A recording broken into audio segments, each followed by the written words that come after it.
كنا وقفنا في الجزء اللي فات لما جدتي دخلت عليا وأنا واقفة قدام المراية بفكر في كل اللي حصل، في كريمة وصفا وفي تصرفاتهم الغريبة. وقتها قالتلي انتي عندك طاقة لازم تخرجيها يا بنتي، روحي جيم ولا اعملي أي حاجة. ضحكت وقالتها بهزار، بس أنا خدت كلامها بجد. حسيت إنها شايفة فيا حاجة مش طبيعية، حاجة أنا نفسي مش فاهماها. ومن يومها بدأت ألاحظ تصرفاتها أكتر. كانت بتتكلم بطريقة غريبة، نظراتها فيها سر، كأنها عارفة حاجة عني ومخبياها. في الوقت ده كنت متلخبطة جدا، مش عارفة أرد عليها ولا أفهم هي بتلمح لإيه.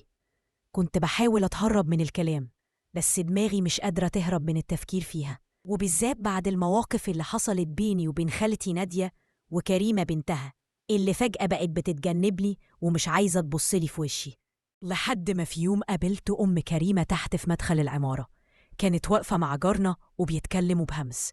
لما شافتني وشها اتبدل، ضحكت ضحكة مصطنعة وقالت لي ازيك يا حبيبتي، بس نبرتها كانت فيها غل مش طبيعي. من ساعتها بدأت أشك إن في حاجات بتحصل ورا ظهري، حاجات مش مظبوطة. بدأت أراقبهم من بعيد، تصرفاتهم، كلامهم، مواعيد خروجهم. وفي يوم وأنا ماشية في الشارع لمحتهم صدفة في عربية راكنة على جنب وبيتكلموا بانفعال. ساعتها قلبي وقع، حسيت إن كل الناس اللي حواليا بتمثل عليا دور الطيبين، لكن وراهم حاجة أكبر. بعدها بكام يوم جاتلي مكالمة غريبة من رقم مجهول، صوت راجل بيقول ابعدي عن كريمة وأمها، انتي مش فاهمة انتي داخلة على ايه. قفلت المكالمة وأنا مرعوبة، قلبي بيدق بسرعة.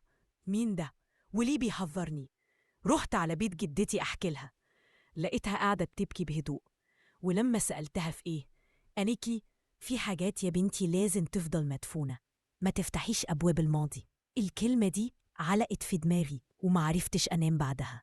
في الأيام اللي بعدها بدأت ألاحظ إن جدتي بتخاف لما أذكر اسم خالد، جارنا القديم اللي كان صاحب جدي. كل ما أجيب سيرته وشها يتغير وتقولي ما تذكريش الاسم ده تاني. بس في يوم وأنا بدور في الدولاب القديم بتاعها لقيت ظرف أصفر قديم مكتوب عليه لما تعرفي الحقيقة سامحيني. فتحته بإيدي المرتعشة ولقيت صور قديمة جدا، جدي وجدتي وراجل غريب هو نفسه خالد. بس الصور كانت غريبة، كلها متصورة في نفس البيت اللي أنا عايشة فيه دلوقتي. فضلت أبص في الصور واحدة ورا التانية لحد ما لقيت صورة فيهم فيها جدتي وهي شابة ماسكة إيد الراجل ده وبيضحكوا لبعض. الصورة دي كانت كفيلة تغير كل حاجة جوايا. يعني إيه؟ يعني جدتي كان ليها علاقة بالراجل ده؟ يعني اللي كانت طول عمرها بتعلمني الصح والغلط كانت مخبية سر بالشكل ده؟ بدأت أدور أكتر لحد ما لقيت كشكول مكتوب فيه بخطها القديم.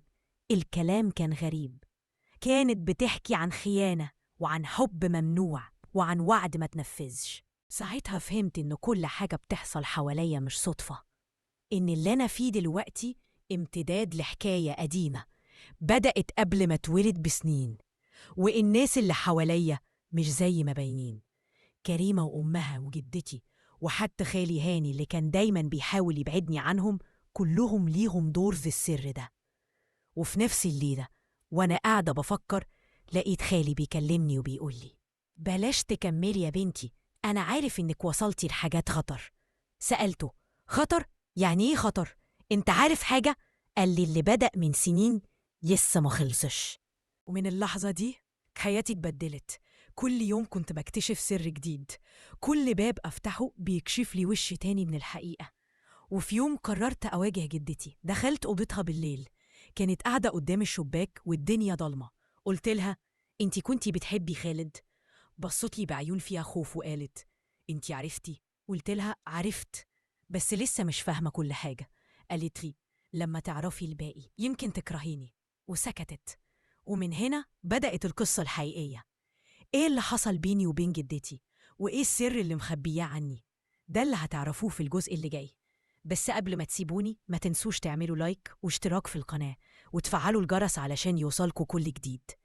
أنا وعداكوا إن الجاي أخطر بكتير من اللي فات. بحبكوا جدا جدا، وباي باي يا أجمل متابعين.